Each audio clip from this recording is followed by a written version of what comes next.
impresses me is to see so many young people. We were at the Gay and Lesbian Center in Las Vegas, and we were astounded by the number of young people that were getting involved with creating their own reality.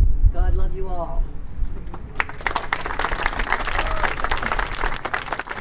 Thank you, Philip and Judy. That sounds like an act. Thank you, Philip and Judy. Our next speaker is someone that I just adore, and I know by the response that she's going to get. I'm not the only person here. For many of you, she requires no introduction. I first actually read about you when I got your Hall of Fame induction materials, all 38 pages of it. And I was like, oh man, it was easier just to vote for you than to read the document. But I did read it, and I was pretty amazed that someone that incredible existed, and I didn't know you, and it's my eternal shame that I did not, and I'm incredibly grateful that I now do, and I am so thrilled to have you here. Please welcome Maritxa Vidal.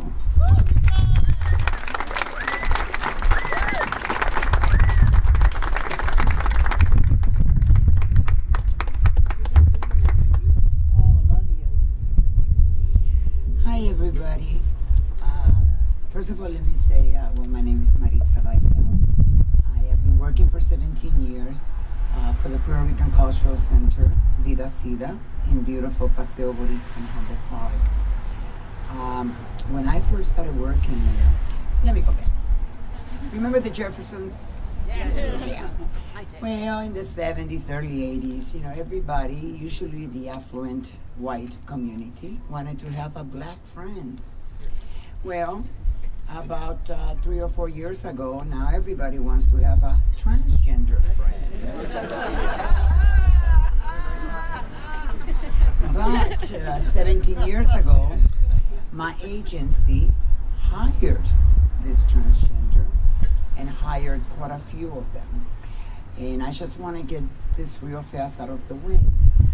It's not that I'm the most loyal person in the world. And for all of you that worked in nonprofits, we wear many, many hats and usually live paycheck to paycheck. There was something in my agency that I just knew it was a good fit. And the reason I said that is because I had dreams. And most other agencies I had worked with would clip my wings within a month or two. I guess they wanted me to fly as long as I stay close to the coop. But I'm the type that I don't do that, So I kind of flew little places where they didn't want me to go, so I would leave agencies. When I was asked to say a few words about a young person named Ray Rivera, who at the age of 10 or 11 years old left his home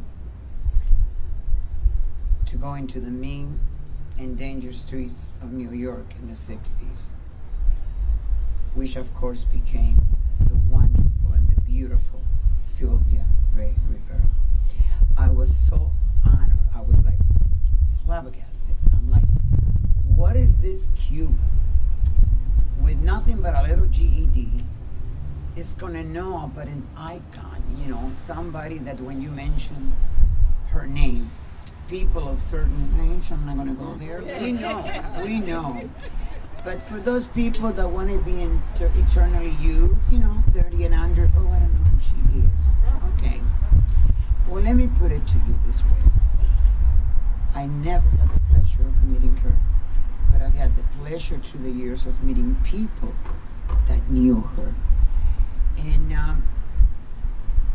okay, we all are in agreement that her with Maritxa and a few of other wonderful ladies in June of 1969, outside of Stonewall Inn, created what later on became to be known as the LGBTQ movement.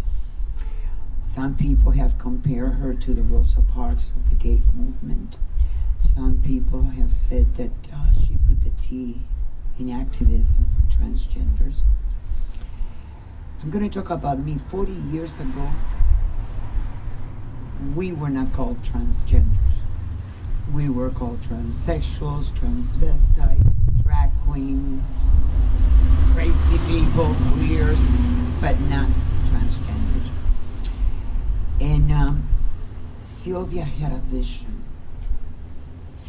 And because of her upbringing, I've heard and I've come to the conclusion that yes, she became hard as nail, but also one of the most vulnerable people that you could have met. Why? Because Sylvia lived through it. It's not the same thing reading a book or hearing about something than living it. And Sylvia lived it.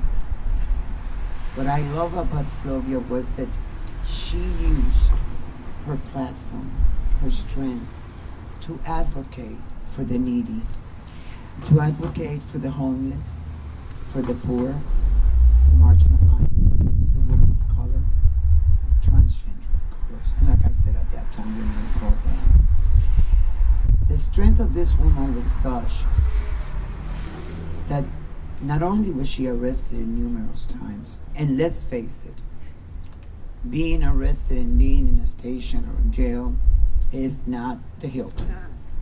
And you all know that, and God knows I know that. But still, to be willing to be arrested multiple times because of your beliefs, to be willing to be arrested multiple times because she wanted to fight for those of us that our voices couldn't be heard. That is the strength, and that speaks to the character and the value of Miss Sylvia Rivera. That she was willing to go in for her beliefs. 40 years forward, not only is she responsible with Maritxa of opening places like Star, she opened agencies that were helping, hands-on help. I'm not talking about like nowadays the numbers and the grants and the taxes and the money, which I understand. Any of us that works in nonprofits, we know we need numbers. We know everything. But let's remember one thing. Numbers are fine, but behind those numbers, there's a heart-beating, oxygen-breathing human being. So let's not just get carried so away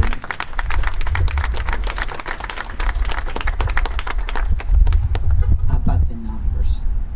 Let's also remember that a kind word, 2 minutes of listening and showing a little empathy go much further than anything else.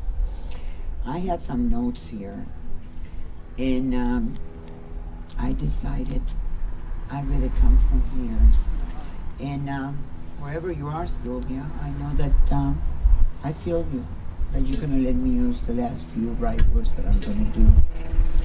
You know, Sylvia was famous for saying on that night, you know, I'm not going to miss a moment of this.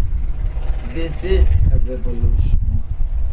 Sylvia was credited with being the first one, or one of the first ones, to throw that bottle.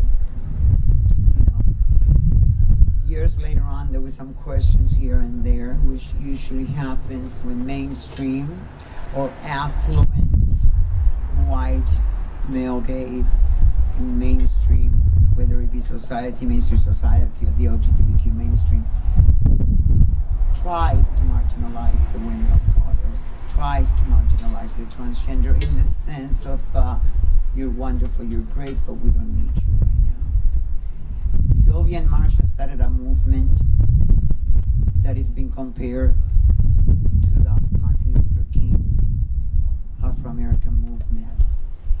You know, Sylvia was also involved in the second phase of the feminist movement. So this woman, it was not just for transgenders. Like I said, it was for women, for the most marginalized groups. Later years in the 90s, Sylvia went back to the pier, and after Maritxa died, and may I say that I am so glad that they reopened that investigation. Yes. So glad. Because you're gonna tell me Hudson with a head injury. Oh, she committed suicide. Okay, excuse me, let me borrow a hammer, let me smack myself, and then I'm gonna go for a swim. No, I don't think so. But you know how that is. The same men, women in blue that our tax money is used to serve and protect us is the same men and women in blue that would give a slap of the hand and kind of look the other way. So I am so happy that that investigation is being open. She spent her later years helping the poor and the homeless, gay white males, in this awful, awful tragedy that is HIV and AIDS. And she worked with a lot of the AIDS patients. And we're talking back in the late 80s, early 90s, when half the people didn't know what was going on. You know, what the hell was going on. I'm Hispanic, and for all of you that are Spanish here, and the African American community, because of our culture, we know that we like to have that casket open. We like to say goodbye. We like to kiss that person in the forehead or in the cheek. And for us to have to go, the worst month in my life was the month of August, 1995.